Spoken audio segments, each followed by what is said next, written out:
Desde aparatos diseñados para salvar el mundo, ha revolucionado la manera en la que trabajamos, jugamos, viajamos y nos comunicamos. Afecta cada parte de nuestras vidas.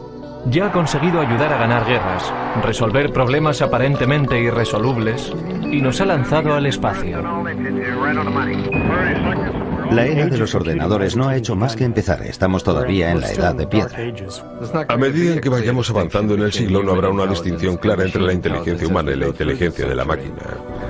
La mayor parte de la gente hoy en día sabe qué es un ordenador personal e incluso algo sobre su manejo. En esencia existen dispositivos de entrada, como un ratón o un teclado, el cerebro de la máquina, es decir, la CPU o unidad central de procesamiento, y dispositivos de salida como el monitor o la impresora. Por dentro, el ordenador realiza su magia haciendo millones de pequeños cálculos por segundo. Básicamente sus circuitos electrónicos solo tienen dos opciones. Pueden ser conectados y desconectados. En código binario, un 1 representa encendido. Un 0 representa apagado. Por lo tanto, un 1 en binario también significa verdadero y 0 significa falso. Mediante estos valores obtenemos la lógica binaria, lo que permite al ordenador computar. El ordenador solamente conoce el código binario de unos y ceros y lo utiliza para hacer cálculos y transformar personas normales en autores, animadores y navegantes de la red. El ordenador crea su magia mediante la velocidad a la que puede calcular. Un PC medio realiza 100 millones de cálculos por segundo. Pero eso no es nada comparado con algunas de las máquinas industriales actuales. Estos son los laboratorios nacionales de Lawrence Livermore, hogar del ordenador más rápido del mundo. El Departamento de la Iniciativa Informática Estratégica Acelerada de la Energía, ASCII White. Para la creación de estas máquinas ASCII, tomamos la típica estación IBM que podrías comprar en cualquier sitio. Pusimos 8000 de estas juntas para crear un ordenador mucho más veloz que cualquier otro en el mercado. La máquina ASCII White hace 12 trillones de operaciones matemáticas por segundo. Y para echar eso abajo, la población de la Tierra supera por poco los 6.000 millones. Así que cada hombre, mujer y niño en la faz de la Tierra tendría que sumar 2.000 números en un segundo para estar al nivel de esta máquina.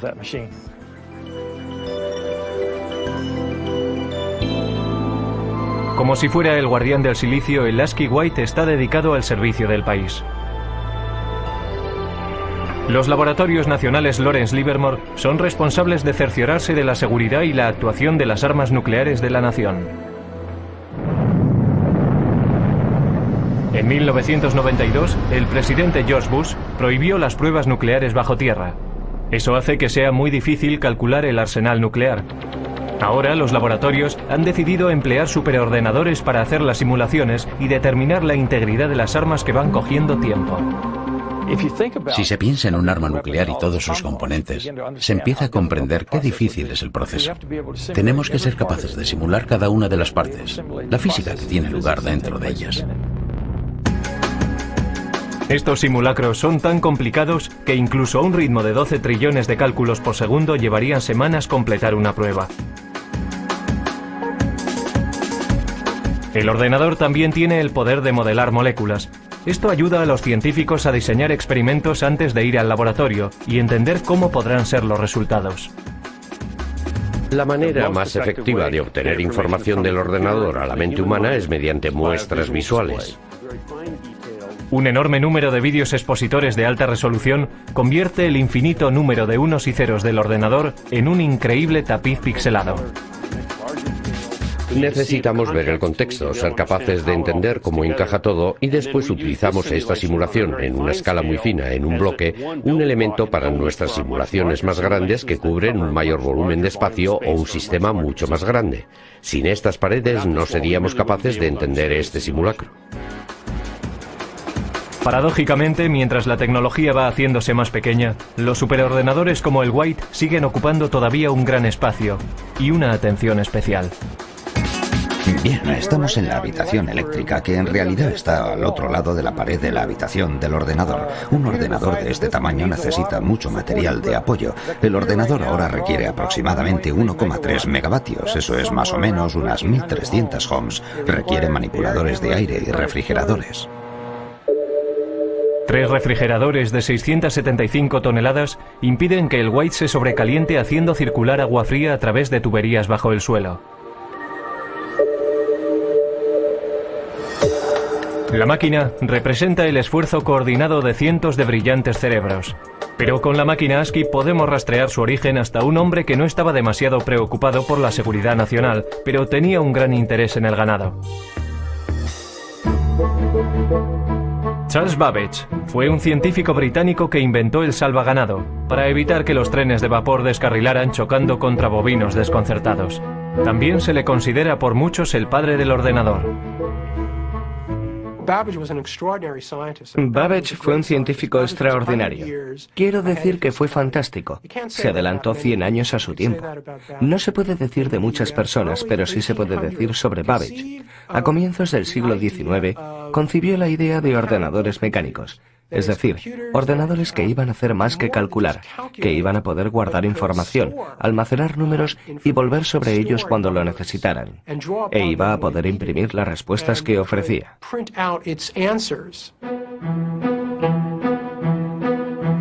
Como científico, Babbage confiaba plenamente en la precisión de tablas matemáticas, logaritmos y tablas de gravedad.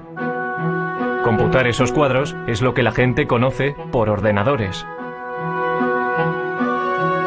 Desafortunadamente, estos ordenadores cometían errores con frecuencia, enfureciendo así a su inventor. Errar es humano, pero para Babbage, ser humano no era suficiente. Primero previó un complejo sistema de engranajes y ejes que trabajaban juntos para hacer cálculos.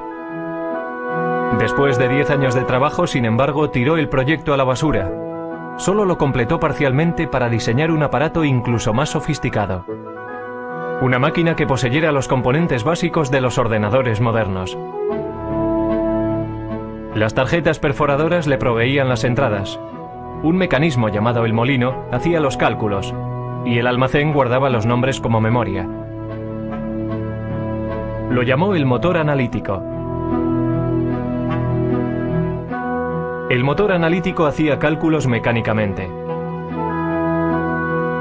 Después de introducir los datos, el mecanismo tenía que ser accionado por una manivela, haciendo girar cientos de engranajes intrincados, ejes y ruedas numeradas para calcular los resultados. Babbage anticipó que la máquina de 15 pies de altura funcionaría a vapor por su tamaño. Pero Babbage nunca construyó una máquina. Su protoordenador se colapsó antes de que pudiera completarlo. Fue víctima de herramientas imprecisas y de la falta de fondos. Todo esto ocurrió 100 años antes de que se volviera a concebir la idea de un aparato así. Alentado por una eclosión de población en América, el siguiente paso en la evolución del ordenador vino al final del siglo XIX, cuando oleadas masivas de inmigrantes amenazaban con sobrecargar el censo americano de 1890. En 1887, la oficina del censo todavía llevaba la cuenta del recuento de 1880 a mano. Desesperados suplicaban por otra forma de tabular los resultados. Entonces fue cuando un anterior inspector del MIT llamado Hermann Hollerith introdujo una serie de máquinas que harían que el recuento del censo fuera tan fácil como contar 1, 2 y 3. Cada persona estaba representada por una tarjeta. Los individuos tenían que perforar las cajas relacionadas con su edad, sexo, raza y profesión. Los trabajadores del censo entonces introducían las tarjetas perforadas en las máquinas. La tabulación se hacía con electricidad. Al utilizar clavijas eléctricas, los resultados se registraban en una serie de diales, como si fueran relojes. Otras máquinas separaban las tarjetas. Las máquinas de Hollerith aceleraban de forma vertiginosa el procesamiento de la información. En solo 6 semanas se había hecho el recuento del censo de 1890 de 62.622.250 habitantes. Entonces Hollerith continuó comercializando ese invento. Se dio cuenta de que el censo era un gran cliente, pero seamos realistas, si solo recibes un pedido una vez cada 10 años. Entonces salió y consiguió hacer negocio entre los ferrocarriles, por ejemplo, y formó una compañía que finalmente se convirtió en la base para la IBM. La invención de Hollerith fue un hito en el camino de lo mecánico a lo digital. Pero todavía faltarían 50 años y el poder destructivo de una guerra mundial para que arrancara el primer ordenador verdadero. Antes de los años 30, los aparatos mecánicos computacionales se utilizaban para seguirle la pista a la población, pasajeros de tren y archivos de seguros de vida. Pero los primeros ordenadores digitales electrónicos se construyeron con un objetivo mucho más persuasivo en la mente: ayudar a ganar una guerra mundial. Una de las máquinas más tempranas se propuso por los británicos para romper el código alemán, conocido por Enigma. Con ello empezaron a creer que se podía ganar la guerra. Una de las personas que trabajó para romper el código Enigma fue Alan Turing. Su trabajo antes de la guerra ayudó a establecer la base teórica para los ordenadores que se construyeron en los 40. En el norte de Londres, en unas instalaciones secretas en Bletchley Park, los británicos construyeron Colossus, un tipo de ordenador diseñado para romper el código Enigma. Colossus comparaba secuencias de letras a un ritmo de 25.000 caracteres por segundo. La máquina solo podía realizar la tarea de unir letras, pero lo hacía muy bien. Sus transmisiones descifradas alemanas se denominaron el ultrasecreto, el secreto mejor guardado de la guerra. Principalmente, el Colossus llevaba a cabo funciones logísticas de las letras de un alfabeto en una corriente de letras que venían de un mensaje de radio interceptado. No los descifraba, pero sí podía efectuar una serie de combinaciones que en gran medida se asemeja a lo que hace un ordenador. Mientras el Colossus rompía códigos alemanes, al otro lado del Atlántico los ingenieros trabajaban para construir otro aparato computacional, una máquina que influiría directamente en el diseño de todos los ordenadores futuros. América era un centro neurálgico productor de instrumentos de guerra, pero para 1943 había una escasez crítica de un componente sorprendente de la máquina de guerra: tablas de disparos para piezas de artillería. Estas tablas permitían a los artilleros apuntar sus armas correctamente en gamas diferentes, altitudes, temperaturas y condiciones del viento. Los ordenadores humanos trabajaron frenéticamente para producir cálculos mecánicos para crear esas tablas, pero lo pasaron mal intentando estar a la altura. Durante la Segunda Guerra Mundial se producían muchas armas. Había que calcular muchas tablas de disparo. Era realmente un gran trabajo y estaba ralentizando la entrega de armas al frente. Para solucionar el problema, John Mockley, un físico de la Universidad de Pensilvania, se propuso construir un ordenador gigante electrónico que podía calcular tablas de números en minutos, no horas. El ejército, desesperado por un aparato que les ayudara a ganar la guerra, de mala gana se centró en el coste propuesto de $500,000. Mockley y un brillante estudiante de ingeniería eléctrica, Presper Eckert, empezaron a construir ENIAC, el integrador numérico, electrónico y ordenador.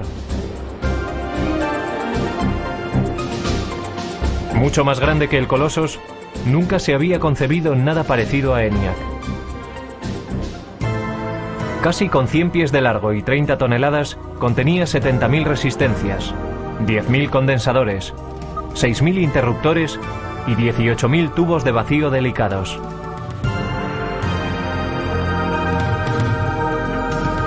Los tubos funcionaban como bombillas. En una máquina cabían 18.000 tubos, por lo menos uno tenía que cambiarse cada pocos minutos. Después de 2 años de trabajo intenso, el equipo completó el ENIAC. 3 meses después, los japoneses se rindieron. Aunque no pudo acabarse a tiempo de ayudar a acabar la guerra, ENIAC fue una máquina maravillosa. Podía realizar 5.000 sumas, 357 multiplicaciones y 38 divisiones cada segundo. Lo interesante sobre ENIAC es que tenía una capacidad de propósito general. Podía reconfigurarse para solucionar otros problemas. Y nunca hubo ningún problema para encontrar trabajo para ENIAC. Todos los servicios armados exigían tiempo para poder usarlo, también clientes industriales y universidades, así que se le mantuvo ocupado hasta bien entrados los 50. Pero a ENIAC, la máquina más compleja de su tiempo, todavía le faltaban muchas de las cualidades de un ordenador moderno. Su memoria era muy primitiva y solo podía almacenar un máximo de 20,10 números decimales. Tenía que recablearse laboriosamente cada vez que se programaba. Y no podía tomar decisiones lógicas basándose en sus cálculos. Pero ENIAC ya había demostrado que los ordenadores se podían construir.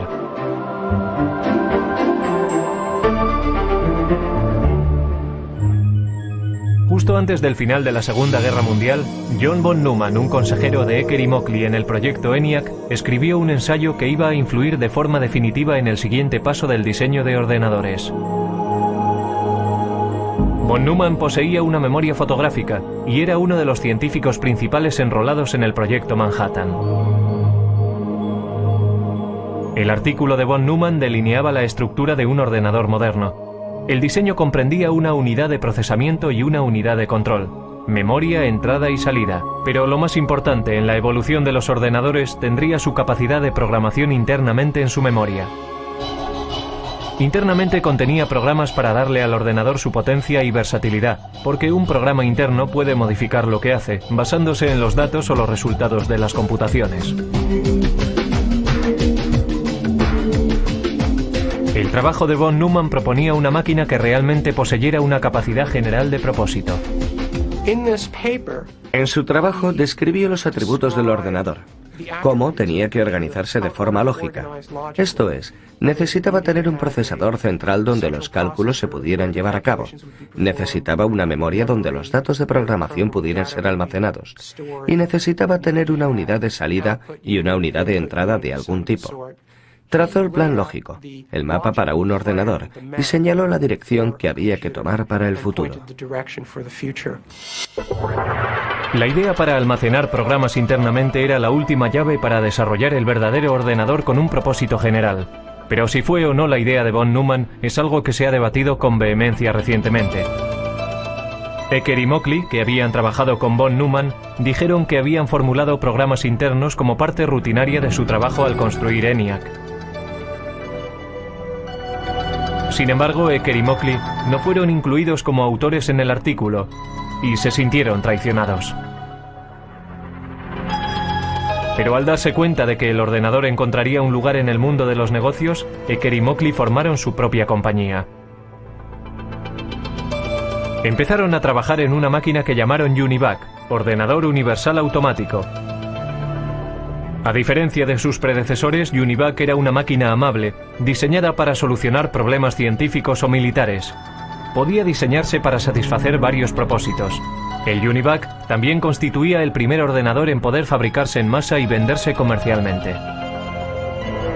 La máquina podía ser programada para toda una serie de tareas de procesamiento de datos como nóminas, inventarios y facturación. Unidades de cinta compactas y magnéticas almacenaban datos y los resultados se imprimían automáticamente. Todavía muy poca gente entendía qué grado de utilidad tendría un ordenador. Esa percepción cambió drásticamente en la noche electoral de 1952, cuando la CBS utilizó el UNIVAC para predecir el resultado de la carrera presidencial entre Eisenhower y Adelaide Stevenson. Los sondeos decían que la carrera presidencial estaba muy justa. El UNIVAC calculaba de otra forma. Los ingenieros introdujeron los resultados de los precintos seleccionados del este, antes de que cerraran los colegios electorales en el oeste. Los expertos pensaron que había sido una carrera muy apretada, pero el UNIVAC predijo una victoria electoral arrolladora para Eisenhower. Incluso la CBS no creyó lo que decía el ordenador y dudó en dar a conocer sus resultados. Pero al final el UNIVAC tenía razón. El poder y la utilidad del ordenador habían sido probados. Después del éxito del Univac, varias empresas empezaron a ver un futuro en el desarrollo de los ordenadores.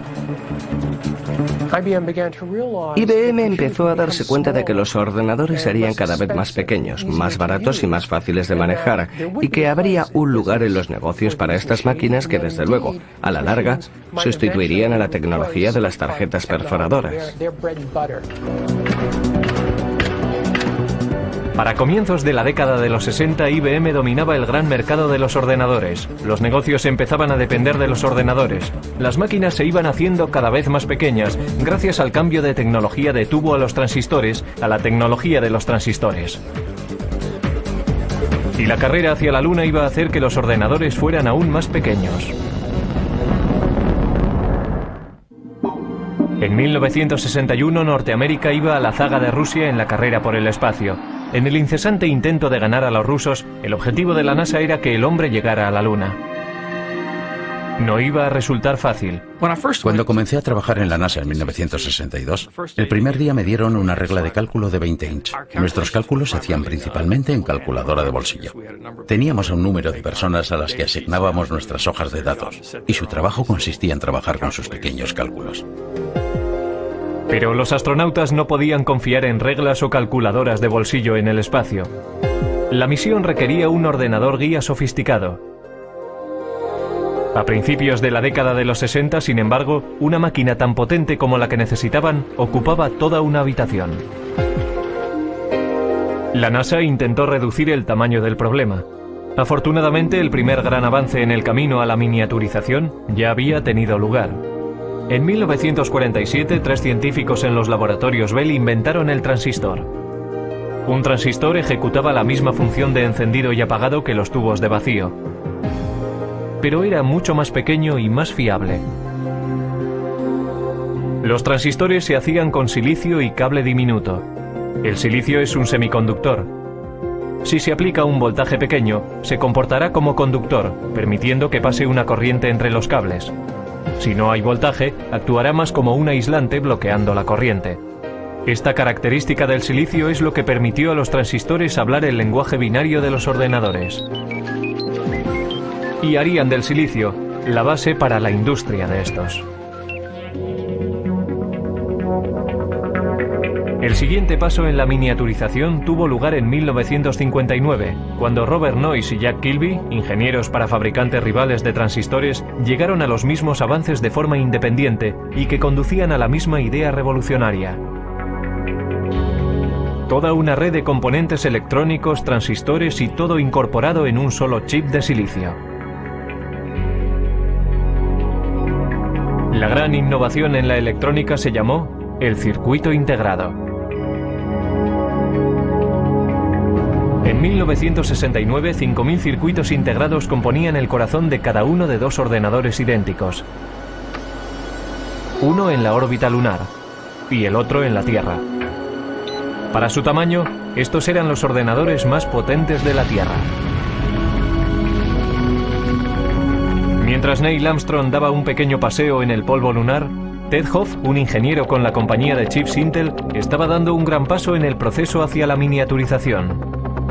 Estaba desarrollando una idea que pondría todo el ordenador en un chip de silicio, el microprocesador. Era la invención no solo de circuitos integrados, sino de un tipo particular de circuito integrado, el microprocesador, que hace posibles los ordenadores personales de hoy en día. A Hoff le habían encargado diseñar 12 circuitos integrados por separado para fabricar una calculadora japonesa. Sugirió colocar toda la unidad de proceso en un chip y programarlo como un ordenador. Intel desarrolló la idea y para 1970 tenían un modelo de microprocesador. Los ordenadores estaban en el camino para hacerse más pequeños. Sin embargo, todavía estaban muy lejos de ser fáciles de manejar. Uno de los primeros intentos de simplificar las operaciones del ordenador fue encabezado por Doug Engelbart. El científico concibió una manera sencilla de manejo e incluso mostró un prototipo en 1968 en la Conferencia de Otoño de Ordenadores de San Francisco.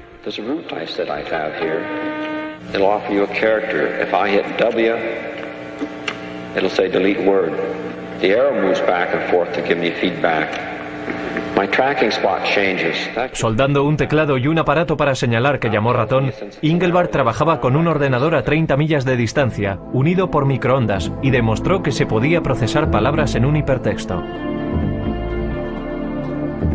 Muchos en aquella audiencia se fueron a casa realmente inspirados, pero solo un grupo iba a completar la visión de Engelbart. Ese grupo estaba a muy poca distancia, en Xerox PARC. Xerox creyó que el futuro podía estar en los ordenadores y comenzó a construir una máquina de fácil manejo. En 1973, Xerox introdujo el Alto, que incorporaba muchas de las innovaciones en ordenadores personales que hoy en día damos por supuestas. El Alto tenía un ratón, una interfaz gráfica, estaba construido de forma interconectada e imprimía en una impresora láser.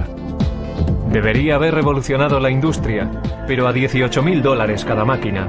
El Alto no estaba diseñado para particulares. Los ordenadores todavía eran máquinas élite, propiedad del gobierno o de grandes empresas y universidades. En el pasado, los grandes ordenadores centrales procesaban nóminas, guardaban el rastro de archivos, seguían la pista y hacían cálculos científicos. Si una facultad tenía la suficiente suerte como para acceder a un ordenador, los estudiantes y los profesores compartían tiempo en ellos. Pero el mercado del chip estaba creciendo, la velocidad de procesamiento crecía y los precios bajaban. La revolución estaba al alcance de la mano. Y la carga no sería liderada por una gran empresa, sino por un grupo de aficionados e ingenieros librepensadores. Dos de aquellos revolucionarios fueron Steve Jobs y Steven Wozniak. A mediados de los 70, empezaron a fabricar un ordenador pequeño en un garaje de Palo Alto. Lo llamaron el Apple I. Steve Jobs era un estudiante de universidad que había abandonado los estudios, pero era diferente. Era muy inteligente, muy avispado. También era extremadamente ambicioso. Pero quizás más importante que eso, conocía a otro Steve Wozniak, que era un brillante ingeniero de hardware. Al ir abaratándose los chips, algunos nada caros, empezaron a aparecer kits de ordenadores de automontaje. Uno de estos primeros kits apareció en la cubierta de Popular Electronics en 1975. Se llamaba el Altair. El Altair se planteó como el primer kit de mini ordenador para rivalizar con modelos comerciales. Muchas personas se interesaron en él a $400 cada kit. Estos primeros ordenadores, anteriores a los primeros Apple, eran en realidad para técnicos e ingenieros informáticos que tenían conocimiento de cómo conectar cables y conectar otros dispositivos y hacerlos trabajar. Así que pensé, compraré unos cuantos chips, un microprocesador y diseñaré mi propio ordenador. No fue que quisiera burlarme del mundo, era solo que quería hacer de este ordenador algo más personal que los interruptores que tienen posiciones arriba y abajo para introducir extraños números binarios. Steve Jobs vendió su Volkswagen y Steven Wozniak vendió su calculadora HP para financiar su empresa. En 1977 introdujeron el Apple II, un ordenador atractivo, independiente y un teclado. Con la adición de un monitor y un drive para un disquete, el aspecto de un ordenador personal empezaba a cobrar forma. El Apple II se estandarizó con 4 kilobytes de memoria y a un precio base de $1.200. Era mucho más barato que las máquinas industriales anteriores. El Apple II ayudó a convertir al PC en un aparato de fácil manejo. El comprador no tenía que pasar tiempo soldando las partes meticulosamente.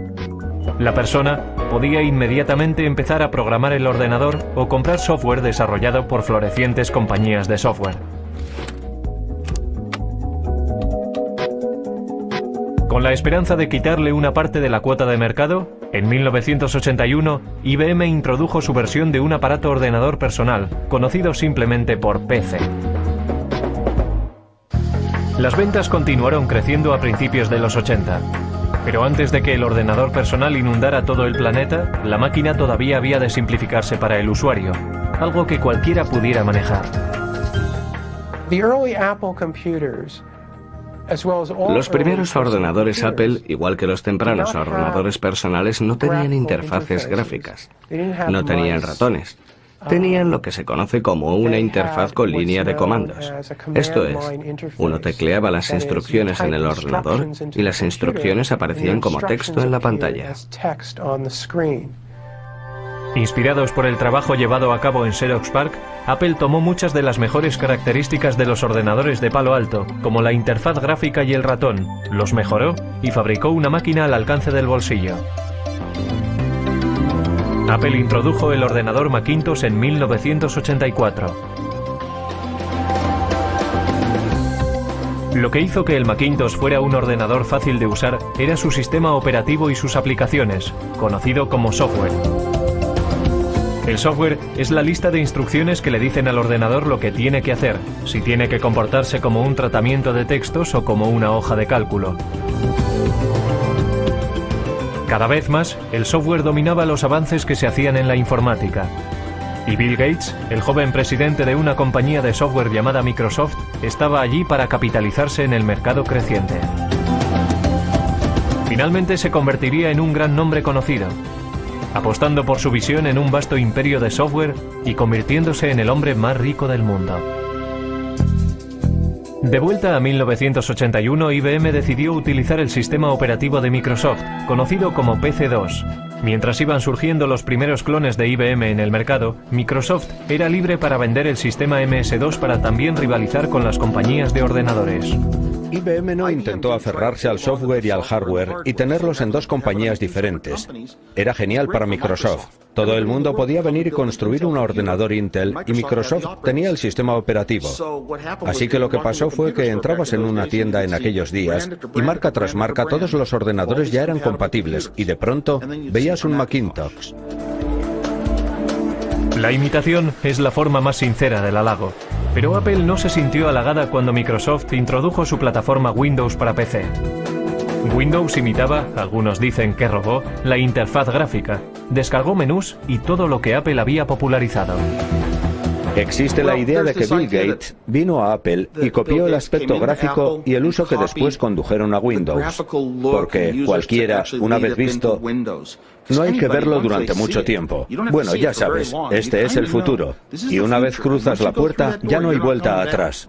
La verdadera historia es que nosotros necesitábamos software y Gates tenía una empresa, Microsoft, que escribía software, así que tuvimos que enseñarle un ordenador y darle copias para que lo escribiera. No había otra manera, y no lo llamaría robar exactamente. Es como ser un oportunista y buscar en los lugares apropiados y negociar la manera como lo quieres. Incluso cuando otro lo inventó primero, es difícil llamarlo robar. Las ventas se dispararon en los 80. De 500.000 máquinas al año en 1981 a 7 millones para el final de la década. Máquinas fáciles de manejar y software más sofisticado que nunca excitó la imaginación general. Pero la revolución estaba muy lejos de haber acabado. Internet estaba destinado a alterar enormemente la vida de las personas. Pronto, todo el planeta estaría atrapado en una red de la que no se puede escapar.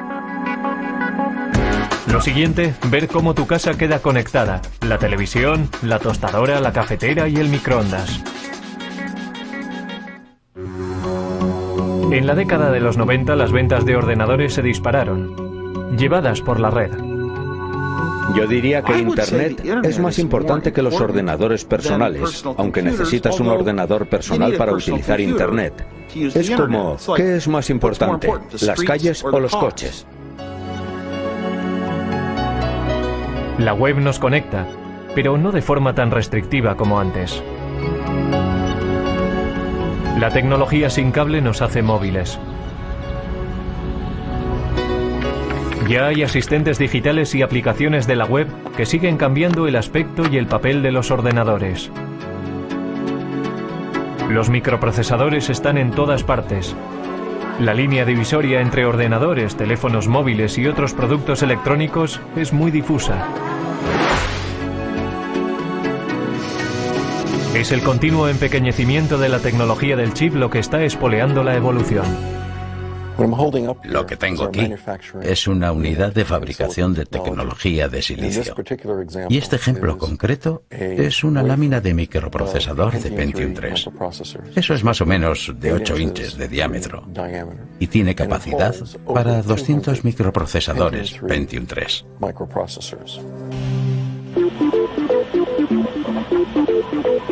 Cada microprocesador puede contener tantos como 100 millones de diminutos transistores. Los chips se fabrican mediante un proceso llamado fotolitografía. Los fabricantes de chips empiezan por ponerle a una lámina de silicio una capa de un material fotosensible. Los científicos entonces hacen una plantilla del diseño que quieren mediante el grabado en un metal fino con un rayo de electrón. Los rayos ultravioleta brillan a través de la plantilla y bajo el chip fotosensible, causando una reacción química y creando el sistema de circuitos. Un chip se fabrica colocando capa tras capa. Estos chips, que son básicamente microordenadores, están encontrando su lugar en aparatos inteligentes. Hay discretos ordenadores escondidos en los aparatos del día a día y hablan entre ellos vía web y mediante otras tecnologías sin cable. Resulta que todos estos aparatos, todas estas cosas que están en casa, y realmente tenemos unos 100 microprocesadores diferentes, se conectan a Internet. Todas se pueden conectar a una red en casa y permiten a las personas conectarse a todos los recursos que existen en Internet. Pero hablar a tus aplicaciones por teléfono no es una idea nueva. And this lady, she's calling her oven. Sound funny?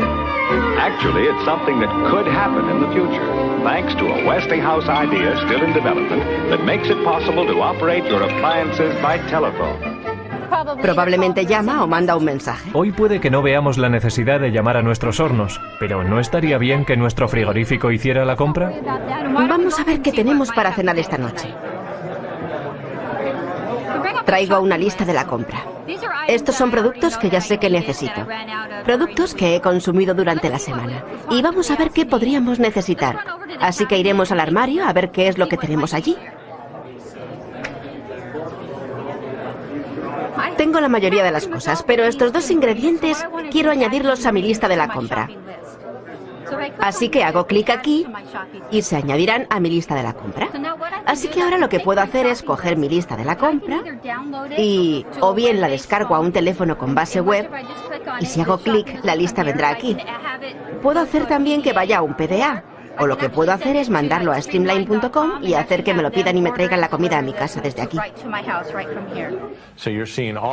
O sea que está viendo todas tus aplicaciones domésticas, desde tu coche a tu mejor equipo de televisión y videojuegos, a tus electrodomésticos, lavadoras, secadoras y frigoríficos. Todo conectado para que desde un browser se pueda operar la casa automatizada.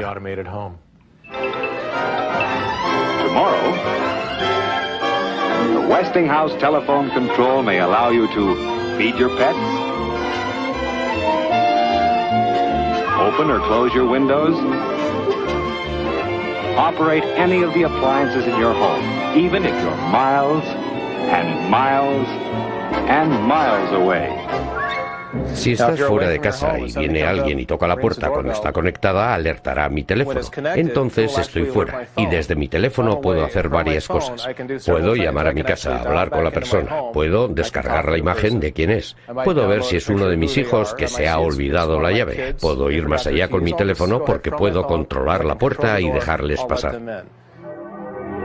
A continuación, ordenadores del futuro que disparan la mente. Dentro de 10 años los ordenadores no serán objetos que trasladamos de un sitio a otro. Estarán en nuestras gafas lanzando imágenes directamente a nuestra retina. Siguiendo una tendencia antigua en el mundo de los ordenadores, las cosas se están haciendo más pequeñas. Mucho más pequeñas. Hewlett Packard está trabajando en un ordenador molecular. El Dr. Stan Williams planea utilizar moléculas en lugar de unos y ceros eléctricos para hacer funcionar un ordenador.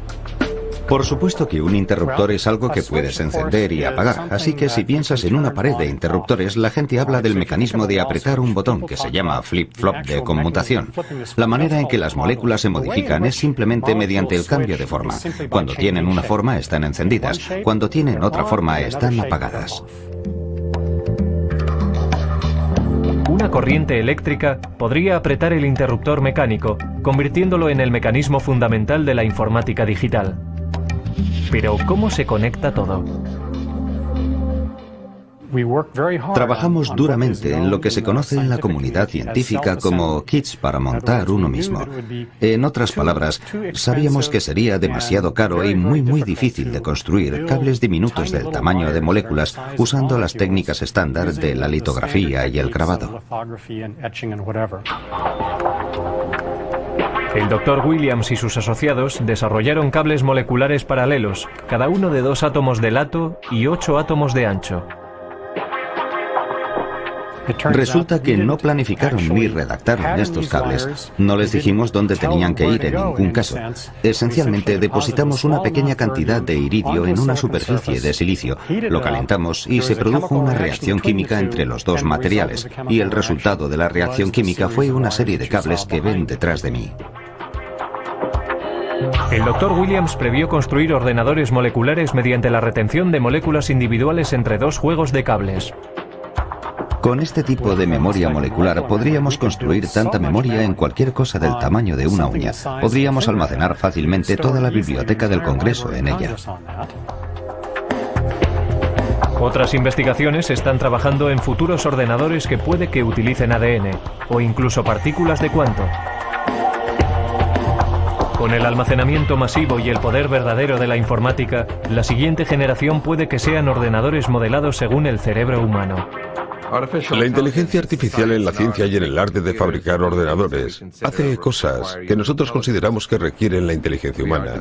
Estamos desarrollando sistemas que pueden ser parejos o incluso superar a la mente humana dentro de nuestros dominios. Si se trata de jugar al ajedrez, diagnosticar una enfermedad, guiar misiles crucero a través de terrenos, tenemos un sistema que puede operar al nivel humano dentro del marco de estas tareas definidas. Lo que no tenemos todavía es sistemas que puedan entender el lenguaje humano con la flexibilidad de los humanos. Eso llegará. Alan Turing fue un arquitecto informático temprano que trabajó para desmontar el código Enigma durante la Segunda Guerra Mundial. En 1950 previó un tiempo en el que los ordenadores podrían ser capaces de pensar. Cuando el superordenador Deep Blue de IBM ganó al campeón del mundo de ajedrez Garry Kasparov, algunos perdieron el respeto al juego. Pero otros reconocieron que esto era un signo de que las máquinas inteligentes llegarían.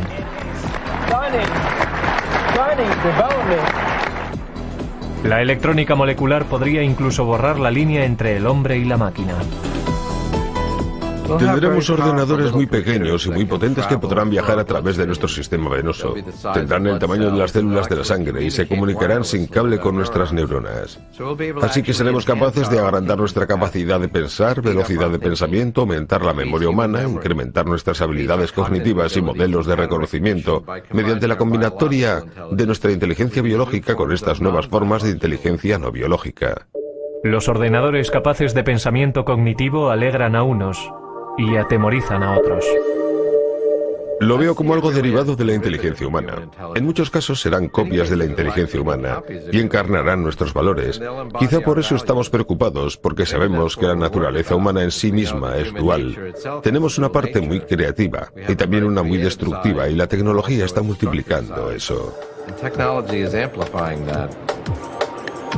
La tecnología es un arma de doble filo, capaz de producir tanta destrucción masiva como abundancia sin precedentes. Pero mirando al pasado, puede que la sociedad sepa cómo dirigir el ordenador del futuro.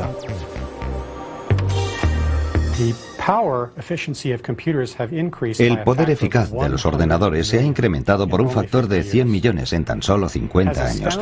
Tan sorprendente como esto, nuestros estudios en física fundamental nos dicen que debería ser posible aumentar aún más el poder eficaz de los ordenadores por otro factor de 1 billón más de lo que son hoy. Lo que eso me dice es que la edad del ordenador no ha comenzado aún.